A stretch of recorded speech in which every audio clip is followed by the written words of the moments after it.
ഒരുപക്ഷെ നെതന്യാഹുവിനേക്കാളും കൊടും വിഷമുള്ള രണ്ട് ജീവികളാണ് ഈ കാണുന്നത്. പണ്ടൊക്കെ പറയും ദൈവം പിന്നീട് കണക്ക് ചോദിക്കുമെന്ന്. പക്ഷെ ഇപ്പോൾ അങ്ങനല്ല.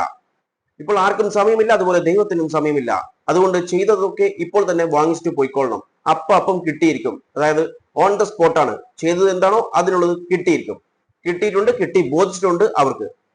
എന്താണെന്നല്ലേ പരിശോധിക്കാം. അതിനു മുമ്പായി ഇവർ ആരാണെന്ന് നോക്കണ്ടേ. ഇയാളെ ഏതാണ്ട് എല്ലാവർക്കും അറിയായിരിക്കും. എന്നാലും അറിയാത്തവർക്ക് വേണ്ടി ജസ്റ്റ് ചുരുക്കി പറഞ്ഞു തരാം. ഇസ്രായേലിലെ മിനിസ്ട്രി ഓഫ് നാഷണൽ സെക്യൂരിറ്റി ആണ് ഇയാൾ. ഇയാളാണ് പലസ്തീനികളെ കൊല്ലാൻ വേണ്ടിയിട്ടുള്ള നിയമം രൂപകൽപ്പന ചെയ്തിട്ടുള്ള എന്നുള്ള റിപ്പോർട്ടുകൾ പുറത്തു വരുന്നുണ്ട്. അതായത് ആ നിയമം കൊണ്ടുവന്നത് ഇയാളാണ്. അതിനുശേഷം ആ നിയമം പാസ്സായപ്പോൾ ഇയാളുടെ സന്തോഷ പ്രകടനം ലോകം മുഴുവനും കണ്ടതാണ്. ആ വീഡിയോ ഞാൻ ജസ്റ്റ് ഒന്ന് വെച്ചുതരാം, കാണാം. השר, על מה כל החגיגה? מוות למחבלים עבר היום, חוק מוות למחבלים, היסטוריה. בעזרת השם בקרוב, אחד להוציא להורג כל אלה שטבחו ורצחו ושרפו. לחיים, לחיים ישראל.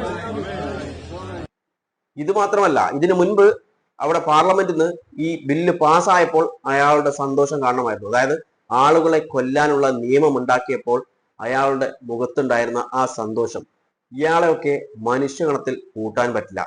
പക്ഷേ ദൈവം വെച്ചിട്ടുണ്ടായിരുന്നു ഈ ചെയ്തതിനൊക്കെ താൻ കണക്ക് പറയേണ്ടി വരുമെന്ന്. അത് പിന്നീടല്ല, ഇപ്പോൾ തന്നെ അയാൾക്ക് കിട്ടിയിട്ടുണ്ട്. ഇപ്പോൾ വന്നിട്ടുള്ള ഒരു റിപ്പോർട്ട് എന്ന് പറയുന്നത് 7-ാം തീയതി ഹൈഫയിൽ ഉണ്ടായിട്ടുള്ള സ്ട്രൈക്കിൽ ഇയാളുടെ